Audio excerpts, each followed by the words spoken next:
asalaamaaleykum rahmatulahi taala wa barakatu comme niñ koy defee saa su ne ci waxtu wi maanaam juróom-ñeenti waxtu ñu defal leen li ñuy càmbare ci yéenekaay yi ñu koy wax commentaire des titres de la presse ki leen koy defal seen mbokk seen xarit Ndiaye PAI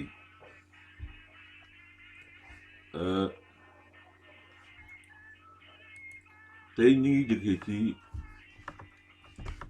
ki nga xam ne nii moo di réew mi quotidien moom la ñuy démarrer tey mi ngi wax ni daal les exigences de l'opposition à Macky.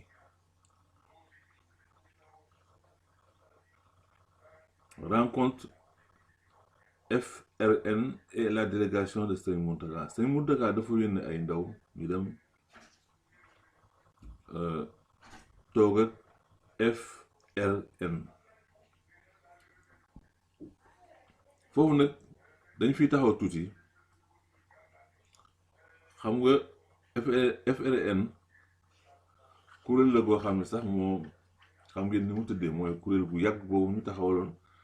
te ñoom Omar Sarr ay jamono bokkoon ci ak doon fa représenté PDS ba mu xoolee ba xool xam ne lii jëmul këram génn kon lu yàgg la Front de résistance nationale ndax PDS sax moo sampoon Front de résistance nationale waaye bañ demee ba ci biir ñoom dañoo indi tànk bu PDS génnaat waaye bañ demee ba mbir mi leer la leen paa bi doon wax bañ gis ko teg ci seen bët d'ailleurs sax Assane Ba bi ma ko dalee wax na ni ñoom delluwaat nañ ci kuréel boobu kon sëñ bi ñooñu la rencontré ñu bañ a jaawale nag front boobu ak 2MDD bu ngeen gisee ndaje moomu sax waa Pastef nekkuñu fa parce que sëñ bi dajalewul maanaam ku jëkk politique yëpp xam nga ci biir front bi bu ngeen seetloo bu sëñ Mountakha di wax ci wetam Madické Niang ma nga fa woon ak Mamadou Diop Decroix moom moo leen dugal ci liggéey bi maanaam ci li muy def waaw Madické naam politique waaye mi ngi ci sëñ bi moo ko dugal ci kuréel googu mais nag bu nit ñi indi benn jaaxase ni Sonko wala waa PDS nekkuñu fa woon wala diw ñëwuñu fa woon léeg-léeg front bi la rencontre front bi nag bu paree comme mbir mi Sénégal yëpp la soxal ñoom ci seen biir jombul dinañ toog waxtaane ko sëñ bi nag mu woon ku nekk rek parti bu nekk mu woo la mu ñëw loolu day nuru leneen li loolu yéeneem rek moo di te noonu mu ko defee sax man je crois que lu baax la parce que boo ko dee xool ci combat bi ñi ko porté woon entre état bi la bien vrai que population bi yëpp a ngi ci mais Sonko moo ko doon nekk devant mais front bi dafay nekk personnalité neutre parce que mënoon bu nekkoon sëñ bi mu jox ko état bi bu ko neexoon mu séddale ko boppam bu ko neexoon mu laaj ni indil leen ma sant leen liggéey ni indil leen ma ñi nga xam ne ni ñoo am problème yëpp ñu defal ko liggéey bi su ko defee moom mu defar ay chèque boppam jox ko ku ci nekk noonu na def loolu kon nañ ko jàppe noonu leeral bi dafa am solo trop ñu wax ko parce que bu ngeen xoolee ay Abdoul Mbaye ngeen di gis ay Mamadou Diop Decroix ak ñeneen ak ñeneen ak ay Mbodj waaye du ngeen fi gis ay Sonko yooyu loolu lu ci dara ñoom nag bi ñu dajee sëriñ bi dafa wax loo xam ne ni seen ay exigence maanaam loo xam ne daal ci diggante ñoom ak Macky Sall daal ay ponk yoo xam ne daal bëgg nañu moom Macky Sall jëfe ko moo di limogeage procureur bi ay doyen des juges renoncement public de Macky Sall à un 3e mandat, abrogation du parrainage, suppression du statut de non-électeur, invalidité pour les dossiers de candidature, le conseil invalidité pour les dossiers de candidature, réactivation de l'affaire Petro-Tim. ñoom ponk yooyu daal la ñu wax ak sëñ bi daal ni ko daal procureur bi moom nañ ko dàq ak doyen des juges bi parce que ñoom jàpp nañ li ñuy liggéey daal méngoowul ak maanaam bëgg-bëggu askan wi loolu moom nit ku ne am nga sañ-sañ ni lii laa bëgg waaw négociation aussi boo koy def léeg-léeg nga yëkkati baal bi moom egg fu soow mais bu ñu xoolee daal ponk yi ci ëpp solo nga xam ne moo soxal ñëpp moo daal ñëpp moo di benn troisième mandat bi loolu moom bu ci waxee publiquement buntu yu bari mën na ubbi buntu yu bari parce que ñi tax ñuy bëgg ay procureur ay doyen du juge conseil constitutionnel li ñu ciy ragal moo di su présenté woo ci troisième mandat bi ñooñu validé ko bu dee ci àtte xaj na yenn topp yi ñuy topp ci opposition bi jàpp nañu ñooñu ni ñu koy doxalee teguwul ci yoon mais daal ci ponk yi daal li nga xam ne daal moom laa jàpp ne moo ci ëpp solo mooy na wax ni du présenté wu troisième mandat bi benn ñaareel bi approbation parrainage bi tamit ñu dind ko bàyyi ku bëgg a bokk waaw non électeur bi aussi ñu dind ko waaw xam nga non électeur bi Karim Wade na ko taxoon jóg non électeur dafa am benn débat bu amoon démb mu seetaan ko muy Ismaïla Madior Fall ñu invité ko ci TFM moo ko moom boo ñu laaj ko ni ko waaw Karim Wade moom non Sonko moom est-ce que moom buñ ko jugé woon maanaam tëj ko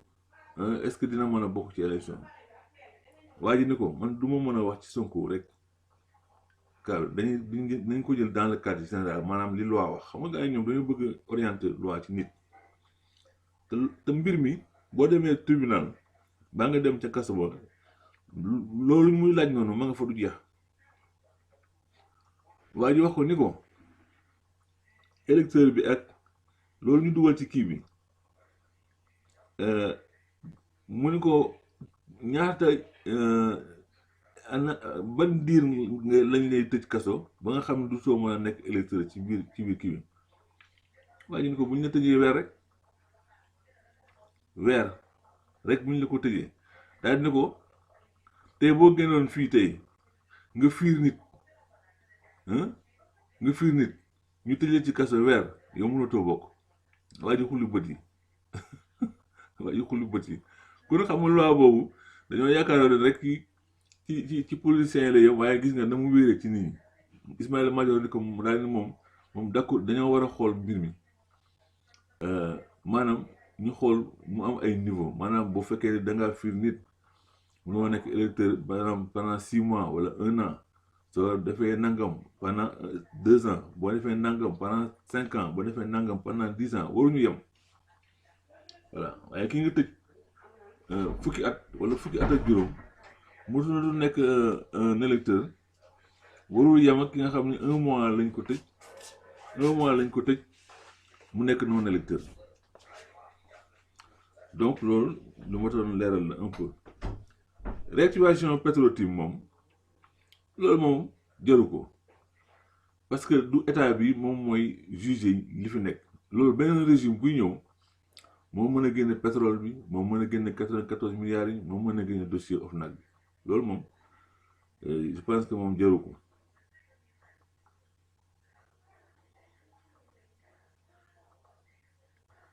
loolu réew mi xëy tey Tribune nee na vers un retour du poste de Premier ministre en 2022. Bonne conduite des politiques publiques, mieux soutenir les actions présidentielles. Les remarques justifiées des partenaires du Sénégal, ce qui disait que les bonnes notes étrangères, ainsi de suite. Li ci ëpp solo daal nee na poste Premier ministre daal jàpp na ni 2022 lañ koy indiwaat. problème mooy lan moo taxoon mu jóge fi est-ce que li taxoon mu jóge fi ba léegi ma nga fa wala nekku fi ñu ci bari dañoo jàppoon ni poste premier ministre bi président Macky Sall dafa bëgg a présenté wu waat moo taxoon bëggul kenn maanaam di wone ak fësam wala soxlaam nekk premier ministre ba taxoon ñu jàpp ni li tax ñi nga xam ne ñoo ci amoon ambition te nekk ak ci moom sës ci ñoom muy Amadou Ba muy Mimi Touré muy kii Ndiaye l'ancien ministre là l'ancien ministre maa ngi koy fàtte sax de gis nga def pouvoir de moom boo demee rek gars yi fàtte la l'ancien ministre de l'intérieur tur bi dina ñëw sànq ak Thierno kii le yum la moom it xam nga gars yi moom bu ñu disparaître rek nga fàtte leen donc le fait que ñu écarté ñooñu dafay wane ni waaye dafa bëgg a présenté waat le fait que boo waxee ne président Macky Sall mënul présenté wu comme l'ancien directeur de Dakar Dem Dikk gars yi dàq la dégg nga loolu moo taxoon ñu ni waa ji kon bu di ne poste premier ministre bi naam dafa wax ne dafa bëgg a war fast track pour gaawal mbir yi waaye nit ñi jàppoon nañu ak présenté moo taxoon mu ko def waaye ci administration ci Sénégal gouvernement yi fi mas a jaar yëpp dañoo amoon premier ministre am Diouf moo ko fi dindi woon waaye yàggul mu delloo ko ci biir ndax président de la république ay charge am dafa bari président de la république poste boobu bu amul woon njëriñ Abdoulaye Wade koy jëkk a dindi Abdoulaye Wade lui avait pensé poste vice-président mais gars yi comprendre mais bu ñu nee ba ca kanam dinañ comprendre importance vice-président waaw vice-président boo xam ne ni Sénégal yi ñoo koy fal kooku dafay am pouvoir boo xam ne même président de la mënul ko dara mais premier ministre président moo lay fal saa yu la neexee mu dindi la mais su fekkoon tey vice-président la président bi lu mu tourné moo vice-président bi ñooy yem même mandat du ko mënal dara waaw lii moo lay wan ne kon poste vice-président dafa baax ci réew mais malheureusement ils n'ont pas compris Wade donc ñëwaatu maanaam poste premier ministre bi Sénégalais yi ci bari wax nañu ne lu jaadu la waaw pandémie bi tamit ñëw na ci wax ci liggéeykat yi nga xam ni mat nañ 16 527 travailleurs yoo xam ni jàpp nañu ne ñu ngi ci chômage technique populaire li nga xam ne daal moom la xalif bi la faveur que le xalif demande à Macky ak Sonko te mu tagaa ne ndawam bi li mu leen wax diggante Macky Sall ak Sonko nee leen sama ñaari doom ngeen li ma leen ñaan dinaa leen ko ñaan publiquement ku ko ci def dinaa la sant ñaanal la ku ko ci deful tamit dinaa wax askan wi dinaa xamal askan wi yëpp ne la ma la sant di defoo ko waaw loolu mooy taxawaay vraiment sëñ bi daañu sant ko rek dañuy war parce que daal bu dul moom làmbaay ñaaw yëpp moom la donc lii ay stabilisateur réew lañu dañ leen war a fonk bu baax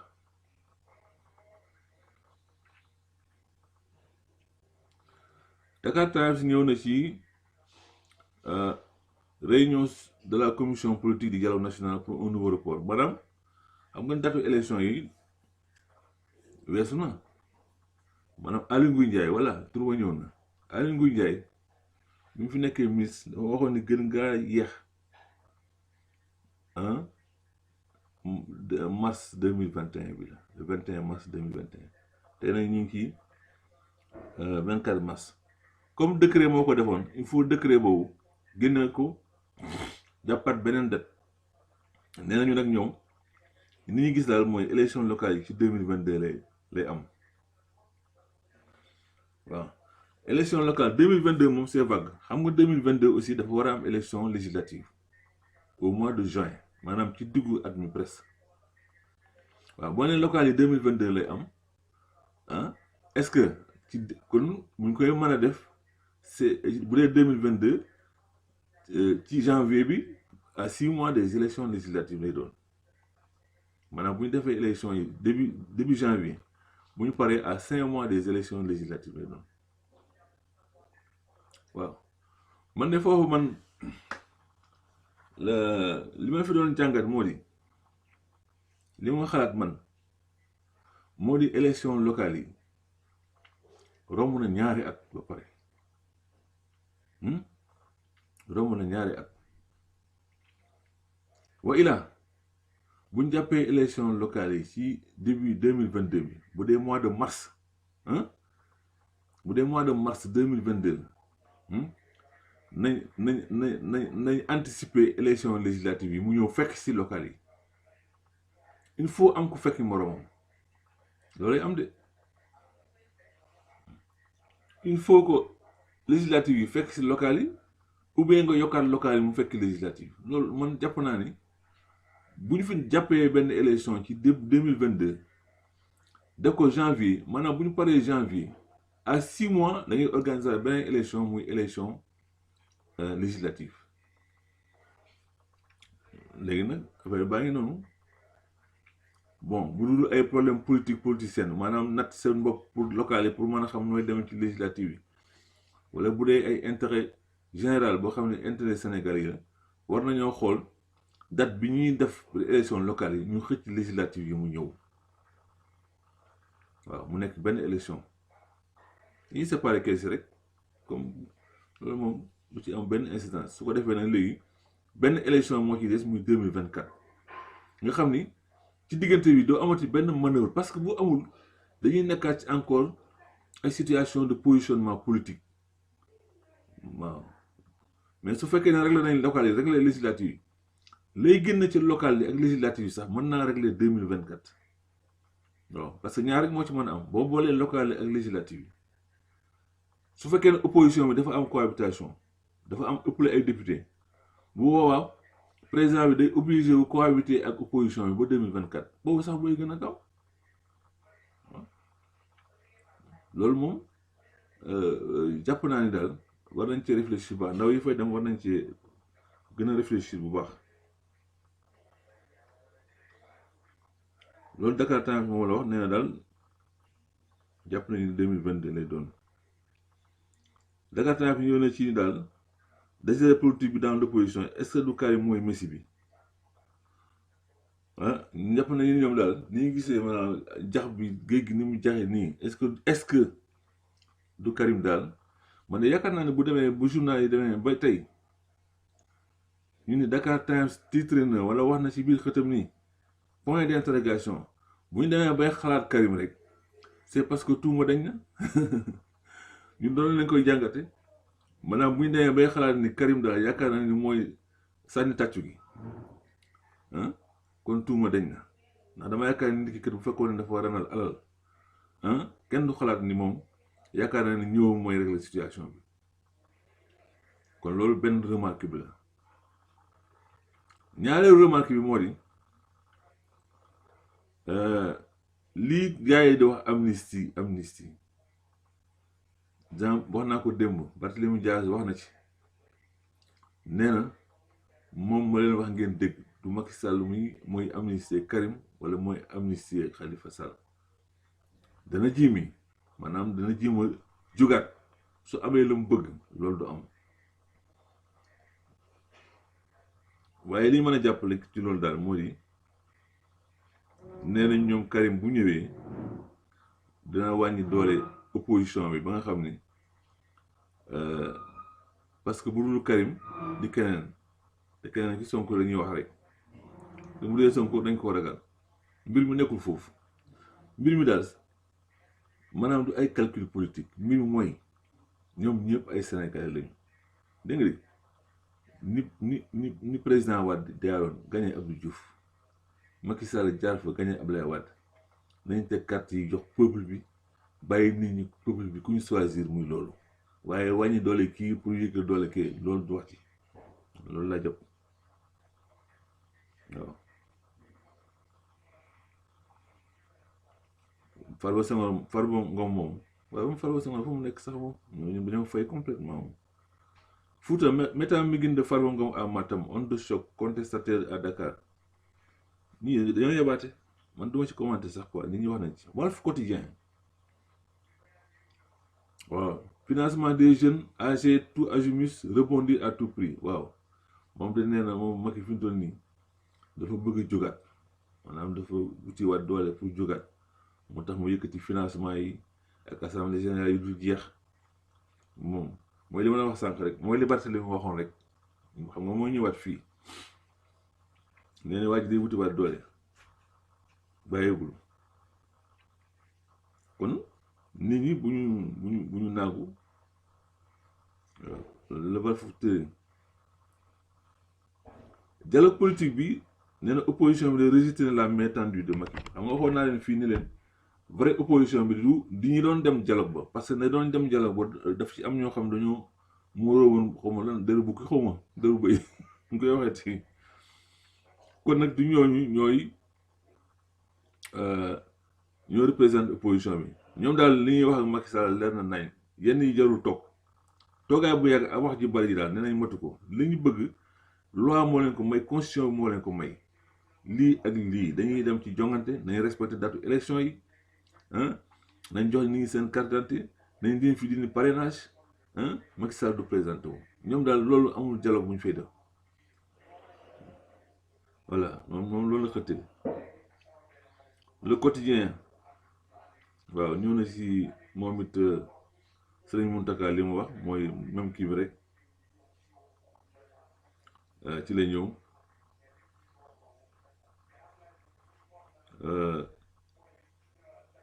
mooy li ma wax rek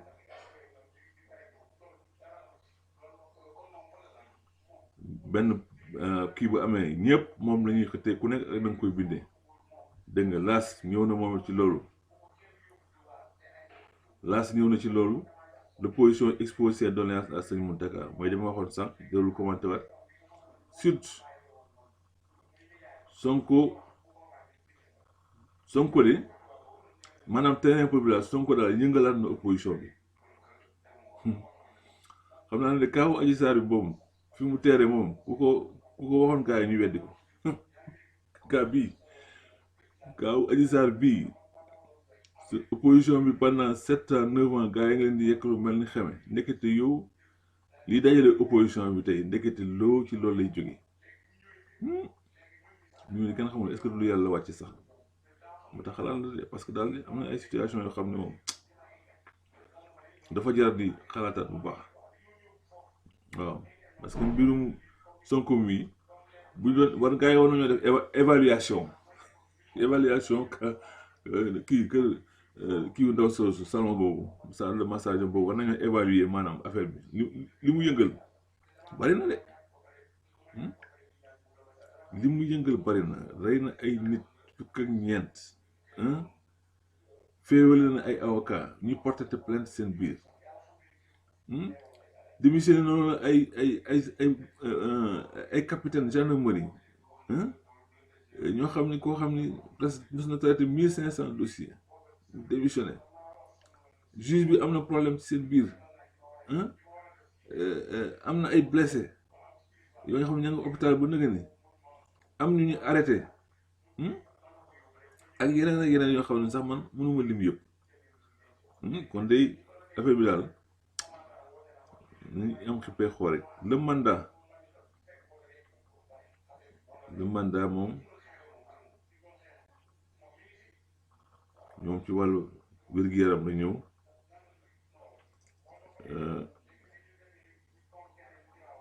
mbirum tuberculose Covid bi moom dafa yóbbaale yëpp ba nga xam ni ni ñu xalaatuñu sax yeneen feebar yi moo tax ñooñu dañoo sonn fi mu toll nii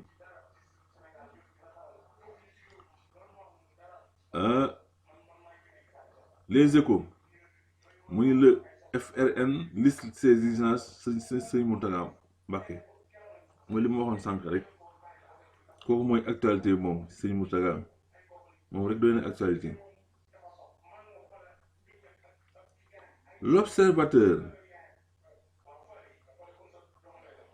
L'observateur bi moom ci li mu xëte daal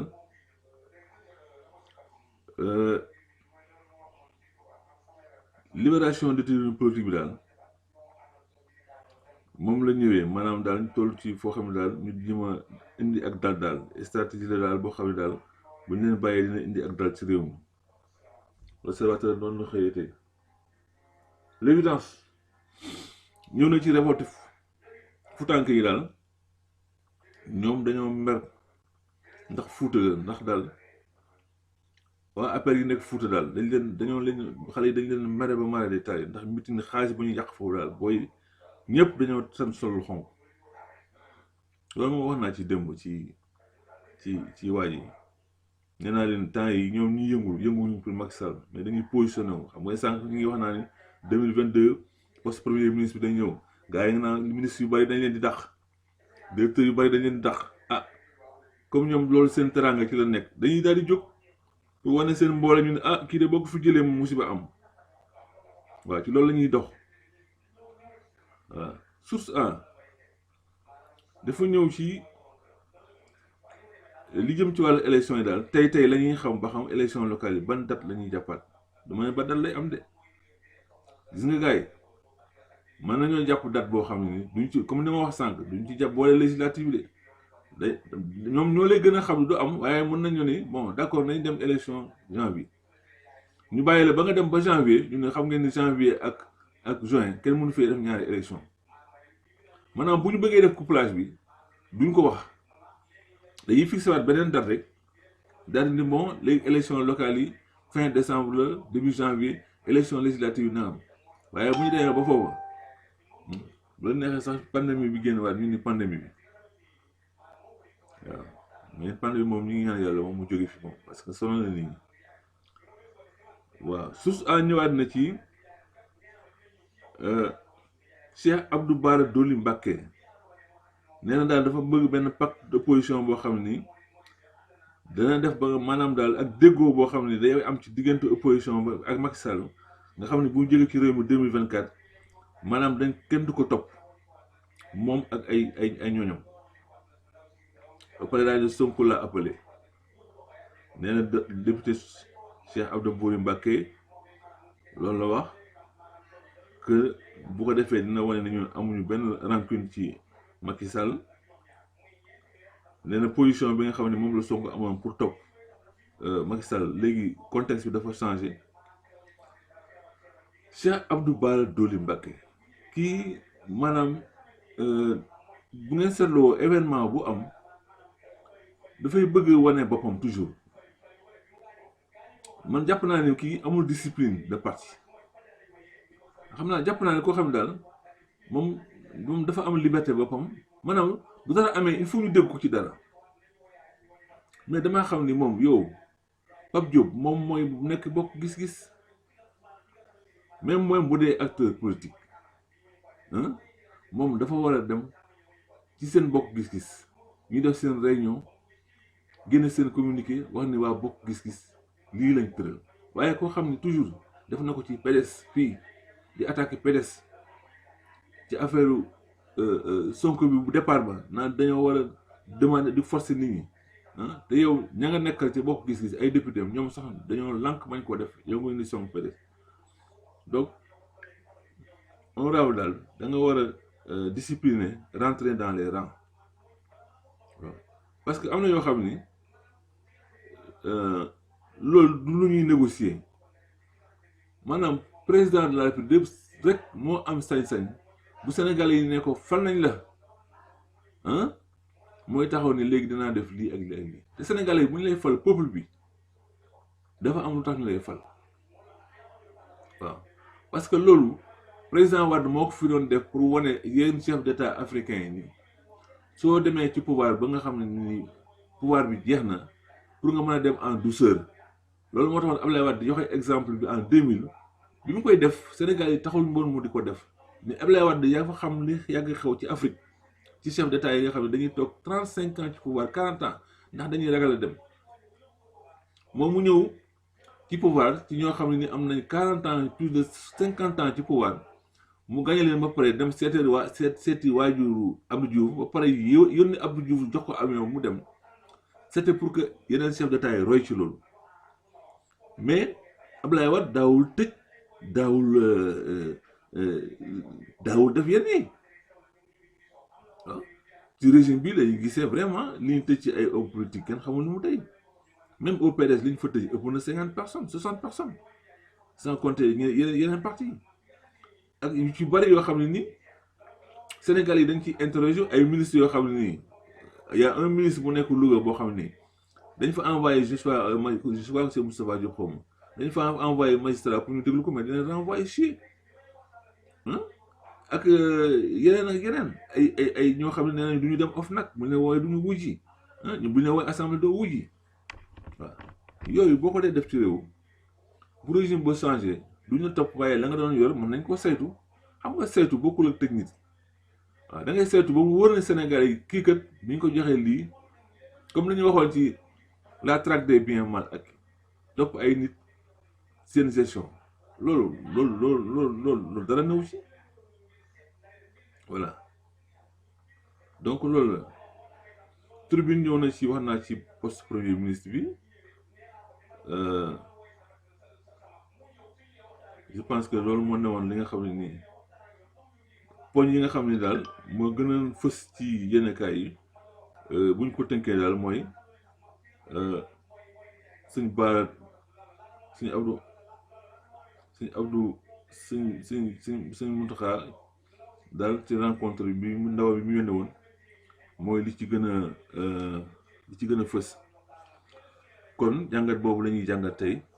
ñu yemale ko foofu rek parce que